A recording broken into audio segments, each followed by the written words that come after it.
Hello friends, എല്ലാവർക്കും നമസ്കാരം. നിങ്ങൾ എവരെയും കാത്തിരിക്കുന്ന അലീനയുടെ ഇന്നത്തെ വിശേഷത്തിലേക്ക് എല്ലാ കൂട്ടുകാർക്കും സ്വാഗതം.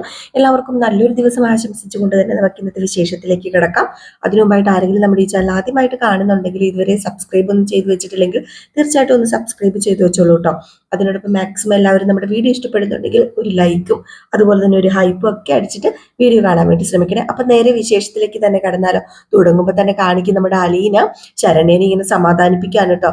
അങ്ങനെ ശരണ്യനെ അലീനയുടെ വടിയിലേക്ക് ഇങ്ങനെ കിടത്തിയിട്ട് എന്റെ കുഞ്ഞിന് ഉറക്കം വരുന്നുണ്ടെങ്കിൽ കുറച്ചു നേരം കിടന്ന് ഉറങ്ങിക്കോളാൻ പറയുമ്പം, ഇല്ലേ ചേച്ചി, എനിക്ക് സത്യം പറഞ്ഞാലേ ഇപ്പോഴാ സമാധാനമായത്, എനിക്ക് ഇപ്പോഴാ ഒരു സന്തോഷം വന്നത്, ഇപ്പോഴാ ഒരു ഉണർവ് വന്നത്. അലീന ചേച്ചി എന്റെ അടുത്ത് ഇങ്ങനെ ഇരിക്കുകയാണെങ്കിൽ എനിക്ക് എന്ത് ചെയ്യാനുള്ള ധൈര്യം കിട്ടും അലീന ചേച്ചി. അലീന ചേച്ചി എന്നും ഇങ്ങോട്ടേക്ക് വരുമോ? അതിന് എന്നും എനിക്ക് ഇങ്ങോട്ടേക്ക് വരാൻ പറ്റുമോ? എനിക്ക് പറ്റുമ്പോഴൊക്കെ ഇങ്ങോട്ടേക്ക് വരാം. അല്ല അലീന ചേച്ചി എന്നും വരണം. അലീന ചേച്ചി എന്നും വന്നാൽ എനിക്കിങ്ങനെ സന്തോഷമായിട്ട് ഇരിക്കാനും അതുപോലെ എനിക്ക് എൻ്റെ മനസ്സിന് സമാധാനം ഒക്കെ ഉണ്ടാകത്തുള്ളൂ.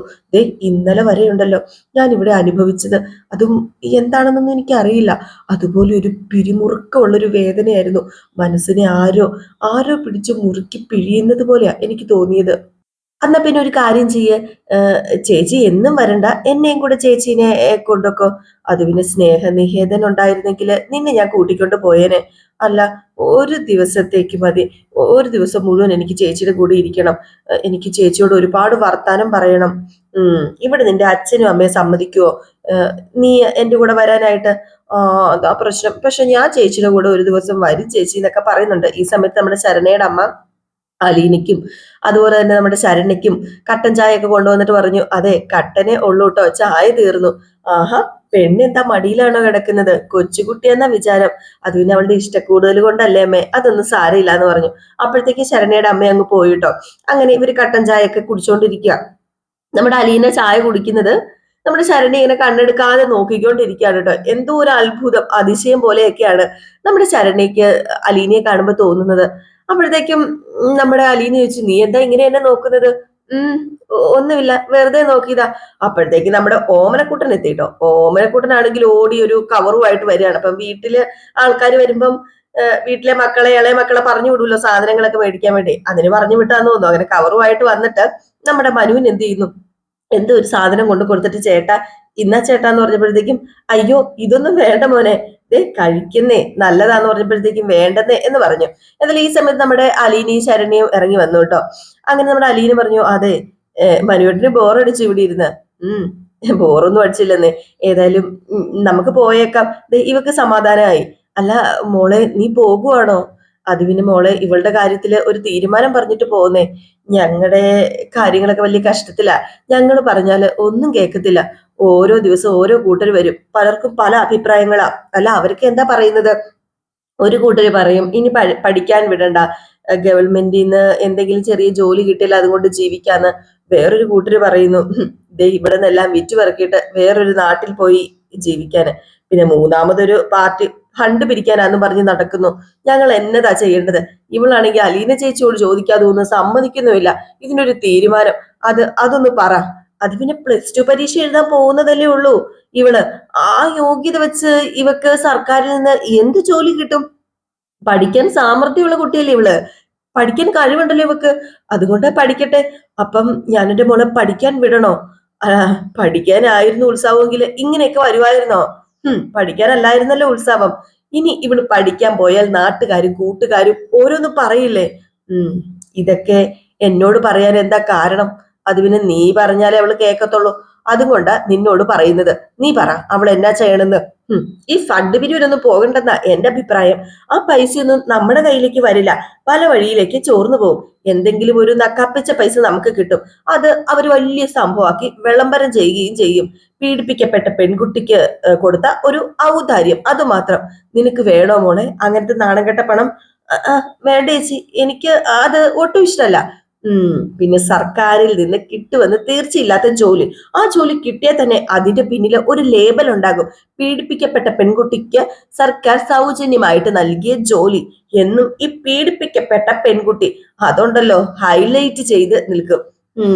എന്തിനാ വെറുതെ ആ നാണക്കേടെല്ലാം കൂടി നമ്മുടെ തലയിൽ വലിച്ചിടുന്നത്? അതിന്റെ ഒന്നും ഒരാവശ്യമില്ല. അല്ല, മോള് പറയുന്നതൊക്കെ ശരിയാ. ഇങ്ങനെയൊന്നും അല്ലാതെ മോള് എന്നാ ചെയ്യുന്നെന്ന് പറ. അത് പിന്നെ ഇവിടെ പഠിക്കട്ടെ അച്ഛാ, പ്ലസ് പരീക്ഷ എഴുതട്ടെ. ഇവക്ക് പഠിക്കാനുള്ള സമാധാനം കൊടുക്കുക, അതല്ലേ നമ്മൾ ചെയ്യേണ്ടത്. അല്ല, അത് കഴിഞ്ഞിട്ട് ഞാൻ എന്ത് ചെയ്യും? അവക്ക് ഇഷ്ടമുള്ളത് പഠിക്കട്ടെ. അവക്ക് മെഡിസിന് ചേരാനായിരുന്നു താല്പര്യം. അതിനുള്ള മിടുക്കും ബുദ്ധി സമൃദ്ധിയും ഒക്കെ അവക്ക് ഉണ്ടല്ലോ. പിന്നെ എന്തിനാ മാറ്റി നിർത്തുന്നത്? ഉം അതൊക്കെ പഠിക്കണമെങ്കിൽ എന്തുമാത്രം രൂപ ചെലവാകും മോളെ. അതിനുള്ള പൈസ. ശരണ്യയുടെ പഠിപ്പിന്റെ കാര്യം ഓർത്ത് ഇവിടെ ആരും വിഷമിക്കണ്ട. അത് ഞാൻ നോക്കിക്കോളാം, ഞാൻ അവളെ പഠിപ്പിച്ചോളാം. ഇത് കേട്ടതും സത്യം പറഞ്ഞു കഴിഞ്ഞിട്ടുണ്ടെങ്കിൽ നമ്മുടെ ശരണ്യയുടെ അച്ഛന് വല്ലാത്തൊരു അവസ്ഥയായി പോയി. അപ്പൊ അലീനയുടെ അച്ഛൻ ചോദിച്ചു, നീ നോക്കിക്കോ. അല്ല, അലീനയുടെ അല്ല, ശരണ്യയുടെ അച്ഛൻ ചോദിച്ചു, നീ നോക്കിക്കോളാന്ന് പറഞ്ഞു. നീ ഒരു വേലക്കാരിയല്ലേ? നിനക്ക് എങ്ങനെ പഠിപ്പിക്കാൻ പറ്റും? അതെ, ഇവക്ക് പഠിച്ച് ഒരു ഡോക്ടർ ആകാൻ ആഗ്രഹമൊക്കെ ഉണ്ടെങ്കിൽ ഉറപ്പായിട്ടും ഇവളൊരു ഡോക്ടർ ആകും. എന്നെ കൊണ്ട് പറ്റും. അപ്പം ഞങ്ങള് ഫണ്ട് പിരിവിനും സർക്കാർ ജോലിക്കൊന്നും ഇറങ്ങി തിരിക്കേണ്ടെന്നാണോ കൊച്ചു പറയുന്നതെന്ന് അവിടെ നിന്ന് രണ്ട് ചേട്ടന്മാര് ചോദിച്ചപ്പോഴത്തേക്ക് ഇവക്ക് അതിന്റെ ആവശ്യമൊന്നുമില്ല. ഇവള് അഭിമാനത്തോടു കൂടി ജീവിക്കട്ടെ. ഇവക്ക് ഒരു അഭിമാനം അത് ഉണ്ടാകും. നിങ്ങൾക്ക് ഇവളെ കാണുമ്പോൾ അഭിമാനം ഉണ്ടാകും. ഇവളുടെ പ്രവൃത്തി കാണുമ്പോൾ അഭിമാനം ഉണ്ടാകും. അതുപോലെ ചെയ്യാനുള്ള എല്ലാ കാര്യങ്ങളും ഇവക്ക് ദൈവം കൊടുക്കും. ഞാൻ ഇവളുടെ കൂടെ ഉണ്ട്. ഇവള് അഭിമാനത്തോടു കൂടി തന്നെ ജീവിക്കണം. എന്നാ പിന്നെ ഇത്രയൊക്കെ പോരെ, ഞാൻ ഇറങ്ങട്ടെ. ഞാൻ പോട്ടെ ഇടി മോളെ. ബാ മനുവേട്ടാ, നമുക്ക് പോകാം എന്ന് പറഞ്ഞ് നമ്മുടെ മനു അവിടുന്ന് ഇറങ്ങാണ് കേട്ടോ. മനു അലീന അവിടുന്ന് ഇറങ്ങുവാണ് കേട്ടോ. എന്തോ അലീന വന്നിട്ട് പോയപ്പോഴത്തേക്കും നമ്മുടെ ശരണ്യയുടെ അച്ഛനും എന്തോ വലിയൊരു ആശ്വാസമായി കേട്ടോ. എന്തായാലും ഇത് കഴിഞ്ഞ് പിന്നെ കാണിക്കുന്ന സീൻ എന്ന് പറഞ്ഞിട്ടുണ്ടെ മനുവും നമ്മുടെ അലീനയും കൂടി ഇങ്ങനെ പോവാണ് കേട്ടോ. ഇങ്ങനെ പോകുമ്പോഴത്തേക്കും നമ്മുടെ ഷാജിയുടെ വീടുണ്ടല്ലോ. ഈ ഒരു സമയത്താണ് ഷാജി ഇറങ്ങി വരുന്നത്. അപ്പൊ ഷാജിയുടെ വീട് എത്തിയപ്പോഴത്തേക്കും അലീന വണ്ടി നിർത്തി. നമ്മുടെ ഷാജിയോട് പ്രത്യേക ഒരു സ്നേഹം അലീനയ്ക്ക് ഉണ്ടല്ലോ. തന്നെ ജീവൻ രക്ഷിച്ചതിലുപരി എന്തൊക്കെ ഒരു സ്നേഹം നമ്മുടെ ഷാജിയോടുണ്ട്. അപ്പൊ ഇങ്ങനെ ഷാജി അലീനയെ കണ്ടതും ഇങ്ങനെ എന്താ പറയാ, വല്ലാത്തൊരു രീതിയിലട്ടോ നോക്കുന്നത്. അലീനോട് ഒരു താല്പര്യം ഇല്ലാത്തതുപോലെ, അലീനെ അവഗണിക്കുന്നത് പോലെ. എന്താ പഴയ ആ ഒരു ചിരിയോ മുഖത്തൊരു പ്രസാദമോ ഒന്നുമില്ല. ഏതായാലും മനുവും കൂടെ നമ്മുടെ അലീനയുടെ കൂടെ ഇറങ്ങി വന്നു കേട്ടോ. അലീനയുടെ കൂടെ ഇറങ്ങി വന്ന് അലീനയും മനുവും കൂടിയും നമ്മുടെ ഷാജിയുടെ അടുത്തേക്ക് ഇല്ലാണ്. അങ്ങനെ ഷാജിയുടെ അടുത്തേക്ക് അലീന ചെന്നിട്ട്, ഷാജി ചേട്ടൻ നേരെ ഇങ്ങോട്ടാണോ പോകുന്നത്? വീട്ടില് വന്നിട്ട് അത് പിന്നെ ടൗണിൽ ചെന്നപ്പം എനിക്കൊരു ഓട്ടം കിട്ടിയതാ. അതെ മനുവേട്ട, ഇതാ ഷാജി ചേട്ടൻ എന്ന് പറഞ്ഞുകൊണ്ട് മനുവിനെ ഇങ്ങനെ പരിചയപ്പെടുത്താം. അങ്ങനെ നമ്മുടെ മനു പറഞ്ഞു, എന്റെ പേര് മനു, ഞാൻ ബാലേന്ദ്ര മേനോന്റെ റിലേറ്റീവ് ആന്ന് പറഞ്ഞു. അപ്പോഴത്തേക്കും പെട്ടെന്ന് നമ്മുടെ ഷാജി ചോദിച്ചു, അല്ല ഇപ്പൊ കാറിലൊക്കെ ആണല്ലോ യാത്ര, എന്നോട് പറഞ്ഞത് നീ വീട്ടുജോലിക്കാരി എന്നാണെന്നാണല്ലോ. അത് പിന്നെ എന്റെ പൊന്നു ഷാജി, നിങ്ങൾ ദേഷ്യപ്പെട്ടില്ലേ, അപ്പൊ തന്നെ ഞാൻ കൂട്ടിക്കൊണ്ട് വന്നതാ. അത് പിന്നെ ഞാൻ ദേഷ്യപ്പെട്ടതല്ല, കാര്യം പറഞ്ഞതേ ഉള്ളൂ. ആ പെങ്കൊച്ചിനെ എല്ലാവരും കൊത്തിപ്പറിക്കുക, മൊഴി മാറ്റിയതും പറഞ്ഞുകൊണ്ട്. അതിന് കാരണക്കാരി ആരാ? ഇവള്. കാരണം കഴിഞ്ഞപ്പോഴത്തേക്ക് ഇവളെ പിന്നെ കാണാനും ഇല്ല. അതുകൊണ്ടാണ് ഞാൻ അങ്ങോട്ടേക്ക് വന്നത്. അയ്യോ ഷാജി ചേട്ടാ, എന്താ ഈ പറയുന്നത്? ഞാൻ മനഃപൂർവ്വം വരാതിരുന്നൊന്നുമല്ല. ലാസ്റ്റ് വന്നപ്പോ എന്നെ വീട്ടിൽ കയറ്റിയില്ല. ഈ കോളനിയിലേക്ക് വരരുത് എന്ന് പറഞ്ഞിട്ട് ഭീഷണിപ്പെടുത്തിട്ടല്ലേ എന്നെ പറഞ്ഞയച്ചത്. എന്നതായാലും നിങ്ങൾ ഉദ്ദേശിച്ച കാര്യം നടന്നല്ലോ. അയ്യോ ഷായി ചേട്ടൻ എന്താ ഈ പറയുന്നത്? ശരണി കോടതിയിൽ സത്യം പറഞ്ഞത് ഒരു വലിയ തെറ്റായിട്ടാണോ? അത് സത്യമാണോ? അത് നിങ്ങൾ ശരിയാണോ കാണിക്കുന്നത്? സത്യമോ അസത്യമോ ശരിയോ തെറ്റോ, നിന്നെ ഓർത്തിട്ട് അവള് കോടതി പോയി മൊഴി മാറ്റി പറഞ്ഞത്. എന്റെ ഷായി ചേട്ടൻ എന്റെ കയ്യിൽ നിന്ന് 2 തവണ ഓട്ടോ ചാർജ് മേടിച്ചല്ലോ. ഞാൻ ചെന്നപ്പോ പിന്നെ മേടിച്ചോളാന്ന് പറഞ്ഞു. അതിനുശേഷമൊക്കെ ഓട്ടോ വന്നപ്പം മറ്റുള്ളവര് മേടിച്ചതിന്റെ പകുതിയെ മേടിച്ചുള്ളൂ. അത് ഞാൻ കൊഞ്ചി പറഞ്ഞിട്ടാണോ? അത് പിന്നെ നീ ജോലി ചെയ്യുന്ന ക്യാഷ് പാവപ്പെട്ടവർക്ക് കൊടുത്തിട്ടാണല്ലോ എന്നോർത്തിട്ടാ. ശരണ്യയുടെ കാര്യത്തിലും അങ്ങനെ തന്നെ. ഞാൻ അവളോട് ഒന്നും ആവശ്യപ്പെട്ടിട്ടില്ല. സത്യം പറയാനുള്ള ധൈര്യം അവക്ക് കിട്ടി. അതൊരു കുറ്റമാണോ ഷായി ചേട്ടാ? ഓ, ഞാൻ മുഖത്ത് നോക്കിയുള്ള കാര്യം പറയൂ എന്റെ പൊന്നലീന. എന്റെ സ്വഭാവം എങ്ങനെയാ? എല്ലാവരും പറഞ്ഞു നടക്കുന്നത് ശരണ്യെ നീ വശത്താക്കി ആ ചെറുക്കനെ രക്ഷപ്പെടുത്തിയെന്നാ. അത് ഞാനും കേട്ടു. കേൾക്കുമ്പം അതൊരു ശരിയാണെന്നൊക്കെ തോന്നും. കാരണം ആ വീട്ടിൽ നിന്നാ നീ വന്നത്. നീ എവിടെയാ ജോലി ചെയ്യുന്നത്? അവിടുത്തെ പയ്യനെയാ കോടതി വെറുതെ വിട്ടത്. എന്റെ ഷാജി ചേട്ടാ, ഞാൻ പറഞ്ഞല്ലോ, ഞാൻ അവളെ ഒന്നിനും പ്രേരിപ്പിച്ചിട്ടില്ല. രോഹിത്തിന്റെ പേര് പോലും ഞാൻ അവളോട് മിണ്ടിയിട്ടില്ല. ഞങ്ങള് സംസാരിച്ചിട്ടില്ല. അവൾ എന്നോട് ഇങ്ങോട്ടാ പറഞ്ഞത് രോഹിത് അവളെ ഉപദ്രവിച്ചിട്ടില്ല എന്ന്. അല്ലാതെ ഒരിക്കലും ഞാൻ അങ്ങോട്ട് കയറി ചോദിച്ചതല്ല. മനസ്സിൽ കളങ്കമില്ലാത്തത് കൊണ്ട് അവൾ ഉള്ള കാര്യം തുറന്നു പറഞ്ഞു. അങ്ങനെയൊക്കെ ആയിരിക്കും. പക്ഷെ നീ ശരണ്യായിട്ട് ഇടപെട്ടില്ലായിരുന്നെങ്കിലേ ആ ചെറുക്കൻ ഇപ്പോഴും അകത്ത് കിടന്നേനെ. ജീവശവം പോലെ അവള് കിടക്കല്ലായിരുന്നോ? അവിടുന്ന് അവള് എണീറ്റ് വന്നത് കണ്ടതല്ലേ? മനസ്സിന്റെയും ശരീരത്തിന്റെയും ആരോഗ്യം അവള് തിരിച്ചു പിടിച്ചത് കണ്ടതല്ലേ? അവള് സാധാരണ ജീവിതത്തിലേക്ക് തിരിച്ചു വന്നത് കണ്ടതല്ലേ? അതിനുവേണ്ടി ഞാൻ അവളെ സപ്പോർട്ട് ചെയ്തതാണോ? ഞാൻ ചെയ്ത ഏറ്റവും വലിയ തെറ്റ് കോടതിയിൽ അവൾ സത്യം പറഞ്ഞത് വലിയൊരു ഭയങ്കര തെറ്റായി പോയോ? ആ അതൊന്നും എനിക്ക് വിഷയമല്ല. ആ കൊച്ചിന് നിന്നെ കാണുന്നത് വലിയ സമാധാനമാ. കാണാതിരുന്നപ്പം ആ കൊച്ചന്റെ അടുത്ത് കരഞ്ഞു പറഞ്ഞു നിന്നെ കണ്ട് പറയണമെന്നൊക്കെ. അതുകൊണ്ടാണ് ഞാൻ അവിടെ വന്ന് ദേഷ്യപ്പെട്ടത്. പോട്ടെ, സാരമില്ല, അത് വിട്ടേക്ക്. ഷായി ചേട്ടൻ വന്ന് പറഞ്ഞപ്പം എനിക്ക് അതിന്റെ ഗൗരവം നന്നായിട്ട് മനസ്സിലായി ഷായി ചേട്ടാ. അതല്ലേ ഞാൻ അപ്പൊ തന്നെ പോന്നത്. നന്നായി, കണ്ടല്ലോ. സമാധാനമായല്ലോ അവക്ക്. അവക്ക് സമാധാനം മാത്രമല്ല, സന്തോഷമായി. അവള് അവൾ ഒരുപാട് സന്തോഷിക്കുന്നുണ്ട്. ചില മനുഷ്യരെ കൊണ്ടേ തോറ്റു പോകത്തേ ഉള്ളൂ. നല്ലത് ചെയ്താലും അത് പാരയായിട്ട് വരും. അതങ്ങനെയാ അലീന. അപ്പോഴത്തേക്ക് നമ്മുടെ മനു പറഞ്ഞു, അതെ, എന്നാ പിന്നെ ഞങ്ങൾ പൊക്കോട്ടെ. എന്നാലേ ഞങ്ങൾ പോവാ ഷാജേട്ടാ. അമ്മയോട് അനിയത്തിയോടൊക്കെ അന്വേഷണം പറയണേ, സമയമില്ലാഞ്ഞിട്ടാ ഞാൻ കേറാത്തത് എന്ന് പറഞ്ഞ് നമ്മുടെ മനുവിന്റെ കൂടെ യാത്രയൊക്കെ പറഞ്ഞിട്ട് അലീന അങ്ങ് പോയി കേട്ടോ. അങ്ങനെ ഇവര് വണ്ടി പൊക്കോണ്ടിരിക്കുമ്പോഴത്തേക്കും ആ കുട്ടിയുടെ അവസ്ഥ ഒരുപാട് കഷ്ടമായിരുന്നല്ലേ എന്ന് പറയുമ്പോ എന്ത് ചെയ്യാനാ, അതിനെ എല്ലാവരും കൊത്തിപ്പറക്കിയല്ലായിരുന്നോ. അവർക്ക് പ്രതികരിക്കാനോ അങ്ങനെയൊന്നും പ്രത്യേകിച്ച് ഒരു കഴിവില്ല എന്ന് പറഞ്ഞപ്പോ, ഓ എന്റെ അമ്മയൊക്കെ ആയിരിക്കണം, ടപ്പേ ടപ്പേന്ന് മറുപടി തരും. ചെകിട്ടത്ത് അടിക്കുന്ന പോലെയല്ലേ. അപ്പോഴത്തേക്കും നമ്മുടെ അമ്മാനു നലീനെ നോക്കിയപ്പോഴത്തേക്കും അല്ലെ, ചെകിട്ടത്ത് അടിക്കുന്നത് പോലെ മറുപടി തരുന്നല്ലേ. അതും കൊണ്ട് നശിപ്പിച്ചു. ഞാൻ തന്നെ ചോദിച്ചു മേടിച്ചു എന്ന്. ഏതായാലും അത് കഴിഞ്ഞ് നമ്മുടെ മനു ഇങ്ങനെ ഡ്രൈവ് ചെയ്യാണ് കേട്ടോ. ഈ സമയത്ത് നമ്മുടെ അലീന പറഞ്ഞു, അതെ, വിവേകത്തോടെ തീരുമാനം എടുക്കുന്ന കാര്യമാണ് ഞാൻ പറഞ്ഞത്. മനുവേട്ടന്റെ അമ്മയ്ക്ക് ഒരു മര്യാദയും നോക്കണ്ടല്ലോ, പെട്ടെന്നാണല്ലോ തീരുമാനം എടുക്കുന്നത്. ഒരു വിവേകവും ഇല്ല, ഒരു മര്യാദയും ഇല്ല. ദൈവമേ, ഞാൻ പറഞ്ഞത് തെറ്റായി പോയോ? നീ പറഞ്ഞ തെറ്റൊന്നും അല്ല ലീന, നീ ഉള്ള കാര്യമല്ലേ പറഞ്ഞത്. ഏതായാലും ഒരു ചെറിയൊരു പുഴയുടെ അരികില് നമ്മുടെ മനു ഇങ്ങനെ വണ്ടി നിർത്തിട്ടോ. അപ്പൊ അലീന ചോദിച്ചു, അതെ, എന്തിനാ ഇവിടെ വണ്ടി നിർത്തിയത്? അല്ല, ഇത്രയും നേരം നമ്മൾ യാത്ര ചെയ്തില്ലേ, കുറച്ചു നേരം നമുക്കൊന്ന് വിശ്രമിക്കാം. ഇതല്ല ഈ സമയത്ത് നമ്മുടെ അലീനയല്ല മനു ഇങ്ങനെ പോയി അവിടെ ഒരു കൈവരി പോലത്തെ ഒരു എന്താ പറയാ, ഇങ്ങനെ വേലി പോലെ ഇങ്ങനെ ഒരു ചെറിയ കമ്പിയും കൊണ്ട് കെട്ടിവെച്ചിട്ടുണ്ട്. അവിടെ പോയി ഇങ്ങനെ നമ്മുടെ മനു നിന്നാണ് കേട്ടോ. മനുവിന്റെ മുഖത്തൊരു ചെറിയ പുഞ്ചിരിയൊക്കെ ഉണ്ട്, ഒരു ചെറിയ റൊമാൻസിന്റെ മഴയൊക്കെ ഇങ്ങനെ മനസ്സിൽ ഇങ്ങനെ പെയ്യുന്നുണ്ട്, ഒരു ചെറിയ പാട്ടൊക്കെ ഉണ്ട് കേട്ടോ. അങ്ങനെ അവിടെ നിന്നപ്പോഴത്തേക്ക് അലീന പുറകിൽ വന്ന് ഇങ്ങനെ നിന്നു. അപ്പോഴത്തേക്ക് നമ്മുടെ മനു ചോദിച്ചു, അല്ല, എന്റെ അമ്മ എന്ന് പറയുമ്പോഴത്തേക്കും ഫ്യൂച്ചറിൽ നിന്റെ ആരായിട്ട് വരും? ഏ ഫ്യൂച്ചറിലോ? ഫ്യൂച്ചറില് എന്റെ ആരായിട്ട് വരാന്? അല്ല, എനിക്ക് മനസ്സിലാകുന്നില്ല മനേട്ടാ, ആരായിട്ട് വരുന്ന? അല്ല, അലീനയുടെ ആരായിട്ട് വരും എന്റെ അമ്മ എന്നാ ഞാൻ ചോദിച്ചത്. അത് പിന്നെ എന്നെ ആന്റി ആയിട്ട്. ഇപ്പോഴും അങ്ങനെ തന്നെയല്ലേ, എന്നെ ആന്റി ആയിട്ട്. അപ്പം അതിനൊരു മാറ്റവും വരത്തില്ല? മാറ്റം മാറ്റം വരുമെന്ന് ചോദിച്ചാല്, അപ്പോഴത്തേക്ക് നമ്മുടെ അലീനയ്ക്ക് നാണം വന്നിട്ട് തലയൊക്കെ ഒന്ന് ചെറുതായിട്ട് കുനിക്കുന്നുണ്ട് അലീനയ്ക്ക് മനസ്സിലാവുന്നുണ്ട് കാര്യങ്ങൾ. അപ്പോഴത്തേക്ക് നമ്മുടെ അലീന പറഞ്ഞു, എന്തോ ഒരു ഹിഡൻ പ്ലാൻ മനസ്സിലുണ്ടല്ലോ. എന്താ മനുവേട്ടാ? അതെ, ഹിഡൻ പ്ലാൻ ഒന്നുമില്ല, അങ്കിള് എന്റെ അടുത്ത് പറഞ്ഞിട്ടുണ്ട്. എന്തു പറഞ്ഞു? അങ്കിൾ എന്താ പറഞ്ഞത്? അതെ, നിന്നെ എനിക്ക് കെട്ടിച്ചു തരാന്ന്. അയ്യോ, ഇത് കേട്ട് നമ്മുടെ അലീനയ്ക്ക് ഒരു ഞെട്ടലായിരുന്നു കേട്ടോ. അലീന വല്ലാണ്ട് അങ്ങായിപ്പോയെ. അപ്പം അലീന ചോദിച്ചു, അച്ഛൻ പറഞ്ഞോ അങ്ങനെ? നിന്റെ അച്ഛൻ എന്നോട് അങ്ങനെ പറഞ്ഞിരുന്നു, അതും കൊണ്ടാ ഞാൻ പറഞ്ഞത്, അല്ലാതെ വെറുതെ ഞാൻ പറയോ? മനു, നിനക്ക് വേണമെങ്കിൽ അങ്ങനെയാ പറഞ്ഞത്, എനിക്ക് വേണമെങ്കിൽ. ആഹാ, കല്യാണം കഴിക്ക എന്നാണോ ജീവിതത്തിലെ ഏറ്റവും വലിയ സംഭവം? അതൊന്നും അല്ല.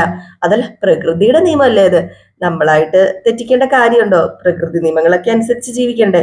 ഓഹോ, ഇതാണോ ചിന്ത എപ്പോഴും മനുവേട്ടന്റെ? ഇതാണോ ചിന്ത എന്ന് ചോദിച്ചാല്, ഇതല്ല ചിന്ത, പക്ഷേ ഇതാണ് ചിന്ത. ഇതെന്റെ മനസ്സില് ഇങ്ങനെ ഒരു ചിന്ത ഇപ്പൊ കടന്നുകൂടിയതാ, ഇങ്ങനെയൊന്നും ഇല്ലായിരുന്നു.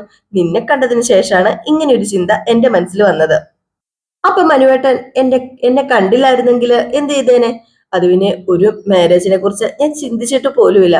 എന്നെങ്കിലും ഒരിക്കൽ ഒരു പെണ്ണ് കെട്ടേണ്ടി വന്നേക്കും, അന്ന് കെട്ടാം എന്നാ ഞാൻ ചിന്തിച്ചത്. അങ്ങനെയായിരുന്നു എന്റെ ഒരു വിചാരം. പക്ഷെ ഇപ്പം എന്റെ വിചാരങ്ങളും എല്ലാം തെറ്റിയിരിക്കുക. അപ്പോഴത്തേക്ക് അലീന പറഞ്ഞു, അത് അത് അങ്ങനെ തന്നെ ഇരുന്നോട്ടെ, മാറ്റണ്ട. ആ ഒരു തീരുമാനം മാറ്റാതിരിക്കുന്നത് തന്നെ നല്ലത്. അല്ല, ഇപ്പൊ അങ്ങനെ നിസ്സംഗതയോടുകൂടി ചിന്തിക്കാൻ പറ്റുന്നില്ല അലീന. നിന്നെ കാണുകയും നിന്നെ അടുത്ത് പരിചയപ്പെടുകയും ഒക്കെ ചെയ്തതിന് ശേഷം എനിക്ക് ഈ ഒരു മാറ്റം വന്നത്, ഈ മാറ്റം സംഭവിച്ചത്. ഞാൻ പറയാനുള്ളത് മുഖത്ത് നോക്കി പറയുന്നത് കൊണ്ടും തുറന്ന് പറയുന്നത് കൊണ്ടും അലീനയ്ക്ക് പ്രശ്നമൊന്നുമില്ലല്ലോ അല്ലേന്ന്. അപ്പോഴത്തേക്ക് നമ്മുടെ അലീന ഒന്നും മിണ്ടുന്നില്ല കേട്ടോ. അലീന പതുക്കെ തിരിച്ചു നടന്നു, എന്നിട്ട് അവിടുത്തെ കൈവരി പിടിച്ചിട്ട് ഇങ്ങനെ നിൽക്കുക. അപ്പൊ നമ്മുടെ മനു അലീനയെ നോക്കിട്ടോ. അത്രയും നേരം നമ്മുടെ അലീനയുടെ മുഖത്ത് അലീന നോക്കില്ല. മുഖത്ത് നോക്കി പറഞ്ഞു എന്ന് പറഞ്ഞാലും അടുത്ത് നിന്നാലും മുഖത്തൊന്നും നോക്കിയില്ല. അങ്ങനെ പതുക്കെ നമ്മുടെ ആരാ മനു കടന്നു വരിക, കടന്ന് അലീനയുടെ അടുത്ത് വന്നു. അലീനയുടെ അടുത്ത് വന്നിട്ട് പറഞ്ഞു, നീ എന്താ ഒന്നും മിണ്ടാതെ മാറി നിൽക്കുന്നത്, നിനക്ക് മറുപടി ഒന്നും വേറെ പറയാനില്ലേ? മനുവേട്ട, എനിക്ക് മനുവേട്ടനെ ഒരുപാട് ഒരുപാട് ഒരുപാട് ഇഷ്ടമാണ്. അത് പറഞ്ഞറിയിക്കാൻ പറ്റാത്ത ഇഷ്ടം. അത് പക്ഷേ ഇവിടെ കൊണ്ട് എത്തിക്കുമെന്ന് എനിക്കറിയില്ലായിരുന്നു. അത് എവിടെ കൊണ്ട് എത്തിക്കണമെന്നും എനിക്ക് അറിഞ്ഞൂടാ. രണ്ട് കാര്യങ്ങള് മനുവേട്ടൻ ഓർക്കണം. ഞാന് ഒന്നുമില്ലാത്തവളാ, ഞാൻ വെറും സീറോയാ, ആരും ഇല്ലാത്തവളാ. ആ എന്നെ മനുവേട്ടൻ, ദേ എന്റെ പൊന്ന അലീനെ, നീ ആരാണെന്ന് ഞാന് എല്ലാവരോടും പറയട്ടെ. അപ്പൊ എല്ലാവരും അംഗീകരിക്കും, എല്ലാവരും നിന്നെ അനുസരിക്കും. അത് പറയാന് ഏറ്റവും അർഹതപ്പെട്ടയാള് ഞാൻ തന്നെയല്ലേ മനുവേട്ട? അത് പറയാന് മനുവേട്ടനോ എന്റെ അച്ഛനോ ഒന്നും അർഹതയില്ലെന്ന് എനിക്ക് തോന്നുന്നത്. ഞാൻ കഴിഞ്ഞ ചിലപ്പം അച്ഛനത് ഉണ്ടായിരിക്കാം, അത് കഴിഞ്ഞ മനുവേട്ടന് പറയാന് അവകാശമൊക്കെ ഉള്ളൂ. വേണ്ട, മനുവേട്ടനത് പറയണ്ട. അല്ല, നീ എന്തിനാ ഇതിങ്ങനെ വെച്ചോണ്ടിരിക്കുന്നത്? ആർക്ക് എന്ത് കിട്ടാൻ ഇത് വെച്ചോണ്ടിരുന്നിട്ട്? എന്നെങ്കിലും ഒരു ദിവസം എല്ലാവരും അറിയണ്ടേ? എല്ലാവരും അറിയേണ്ട ഒരു ദിവസം വേണ്ടേ? അത് പിന്നെ ഞാനിത് തുറന്നു പറയാൻ വേണ്ടി ഒന്നും വന്നവളല്ല മനുവേട്ടാ. ആരോടും ഒരിക്കലും പറയരുത് എന്ന എന്റെ പുരുഷിത്തമ്മമ്മി എന്നോട് പറഞ്ഞത്. അതുകൊണ്ട് തന്നെ ഇതൊക്കെ ആരോടും പറയാനും ഞാൻ ആഗ്രഹിക്കുന്ന കാര്യമല്ല. എങ്ങനെയൊക്കെയോ എന്റെ അച്ഛൻ ഇത് അറിഞ്ഞു. എനിക്കാണെങ്കിൽ ഒരുപാട് ജോലികൾ ഇനി ബാക്കി കിടക്കാം, ഒരുപാട് ജോലികൾ. അതെല്ലാം എനിക്ക് പതിയെ പതിയെ തീർക്കണം. എന്തായാലും എനിക്ക് പറയാനുള്ളത് ഞാൻ തുറന്നു പറഞ്ഞു. പിന്നീട് ഞാനൊന്നും അറിഞ്ഞില്ല, മനസ്സ് തുറന്ന് കാണിച്ചില്ല, ആരും എന്നോട് പറഞ്ഞില്ല, ചെയ്തില്ല എന്നൊന്നും ഒഴിവ് കഴിവുകൾ പറയരുത്. അത് പിന്നെ ഞാൻ മറുപടി പറഞ്ഞു കഴിഞ്ഞല്ലോ. അല്ല, ഇതുകൊണ്ടൊന്നും ഞാൻ പിന്മാറുന്നു വിചാരിക്കണ്ട കേട്ടോ. എനിക്ക് ഇതൊരു ചലഞ്ച് തന്നെയാ, ഒരു വലിയ വലിയ ചലഞ്ച്. അത് പിന്നെ മനുവേട്ടൻ തോറ്റുപോയെങ്കിലോ ഈ ചലഞ്ചില്? എന്നെ തോൽപ്പിക്കാൻ വേണ്ടി നീ ജയിക്കുവോ? പറ. അതോ ഇനിയിപ്പം നീ ജയിക്കാൻ വേണ്ടി എന്നെ തോൽപ്പിക്കുവോ? എന്ത് ചെയ്യും നീ? നീ എന്ത് ചെയ്യാനാ പോകുന്നത്? നിന്റെ പ്ലാൻ എന്താണ്? അപ്പോഴത്തേക്ക് നമ്മുടെ അലീനെ ചെറുതായിട്ടൊന്ന് പുഞ്ചിരിച്ചു കേട്ടോ. പുഞ്ചിരിച്ചിട്ട് മനുവിന്റെ കണ്ണിലേക്ക് നോക്കിയിട്ട് ഇങ്ങനെ എന്നിങ്ങനെ കാണിച്ചുകൊണ്ട് നിൽക്കുകയാണ്. അപ്പോഴത്തേക്ക് നമ്മുടെ മനു ആണെങ്കിൽ ചെറിയ നാണം വന്നിട്ട് ദൂരേക്ക് ഇങ്ങനെ നോക്കി നിൽപ്പുണ്ട്. ഏതായാലും ആ ഒരു സീൻ കഴിഞ്ഞ് പിന്നെ ഇവര് നേരെ നെടുമ്പുറയ്ക്കൽ വീട്ടിലെത്താണ്. അങ്ങനെ നെടുമ്പുരയ്ക്കൽ വീട്ടില് നമ്മുടെ അലീനേനെ വിട്ടിട്ട് മനു പോവുകയാണ്. സമയം ഒത്തിരി ആയല്ലോ, അപ്പൊ അതുകൊണ്ട് ഇനി കേറാൻ നിൽക്കുന്നില്ല, പോകുക എന്ന് പറഞ്ഞിട്ട് പോയി. നമ്മുടെ അലീന അകത്തേക്ക് കയറി വന്നു. അപ്പം ബാലചന്ദ്രമേനോൻ ഉണ്ടായിരുന്നു. അപ്പൊ ബാലചന്ദ്രമേനോൻ ചോദിച്ചു, അന്നെ മനു എന്താ കയറായിരുന്നത്? അത് പിന്നെ കേറുന്നില്ലെന്ന് പറഞ്ഞു. പരിഭവമാണോ? ഏയ് ഇല്ലച്ചാ, പരിഭവം ഒന്നുമില്ല. അല്ല, ശരണ്യെ നീ കണ്ടോ? ശരണ്യ എന്ത് പറയുന്നു? ശരണ്യെ കണ്ടു, ഞാൻ സംസാരിച്ചു. അവളെ ഭയങ്കര ടെൻഷനിലായിരുന്നു, അതിന്റെ കൂടെ നിരാഹാരവും.